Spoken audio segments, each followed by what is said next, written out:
کو اسٹیج سے پیغام دیتا ہوں، جو ہماری چیف منسٹر کو عمران خان صاحب سے 6 دفعہ آپ لوگوں نے ملنے نہیں دیا، یہ نوجوان خیبر پختونخوا کی عوام بار بار اس کو نوٹ کر رہی ہے۔ آپ روک تو رہے ہماری چیف منسٹر کو، لیکن ڈرو اس دن سے کہ ہم سب اکیلا آپ کی طرف آ گئے۔ اور آپ کو کیا لگتا ہے کہ یہ ترمیم کرنے سے آپ اس قوم کو ڈرا دیں گے؟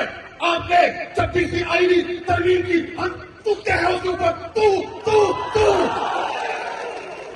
آپ نے 27ویں آئینی ترمیم، آپ نے 27ویں آئینی ترمیم ایکسٹینشن کے لیے، ایکسٹینشن لینے کے لیے کی 27ویں آئینی ترمیم میں آپ کو استثناء ان لوگوں نے دیا جو خود چور ہیں، ڈاکو ہے، لٹیرے ہیں، جنہوں نے میرے ملک پاکستان کو لوٹا۔ عمران خان آئے گا، آپ کی استثناء بھی ایسی کی ایسی کر دیں گے۔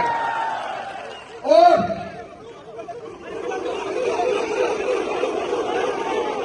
آخر میں اپنے نوجوانوں سے مطالبہ بھی کرتا ہوں اور ایک گزارش بھی کرتا ہوں، میرے نوجوانوں، میرے اور آپ کا لیڈر، میرے اور آپ کا قائد عمران خان صاحب جیل میں بار بار مڑ کے ہماری طرف دیکھ رہے ہیں۔ عمران خان صاحب نے میرے اور آپ کے بڑے ہونے کے لیے 28 سالہ جدوجہد کی ہے۔ میں اللہ کی حاضر ناظر کہہ کے، اللہ کو گواہ بنا کے، اگر ہمارا لیڈر ہمارے لیے اپنے جسم کے اوپر زخم کر رہا ہے تو ہمیں بھی قسم دی ہے عمران خان کے ساتھ کڑے رہیں گے، ڈٹے رہیں گے، نہیں پیچھے چلا دیں گے۔ وہ ہمارے لیے جیل میں ان کی وجہ بشرا بی بی جیل کے اندر ہے۔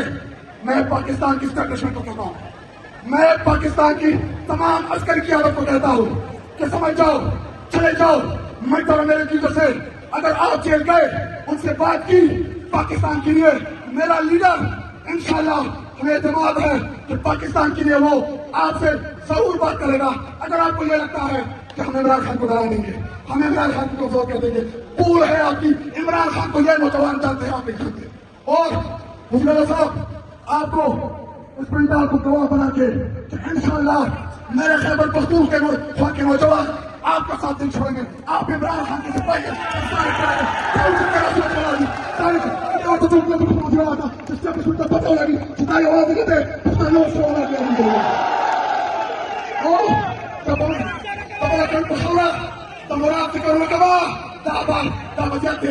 مراد صحیح طریقے سے کھاڑے لیڈر پہ دعا دے اور مراد اپنا 2 لوگوں کو بھی دے دو، 2 لوگوں کو بھی دے دو۔ شکریہ۔